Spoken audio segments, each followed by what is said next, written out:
Hey y'all, what is up? It is Robert Ratliff. I'm currently out here at the Newburgh Lock and Dam here in southern Indiana on the Indiana-Kentucky border. As you guys can see, the Ohio River is currently up out here.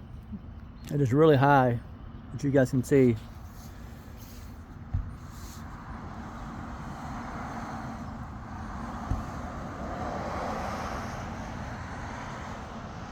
So this river is really high. Once again, this is Robert Ratliff. I'm currently out here at the Newburgh, Indiana Lock and Dam, right here that separates the state of Indiana from the state of Kentucky. Currently here in southern Indiana.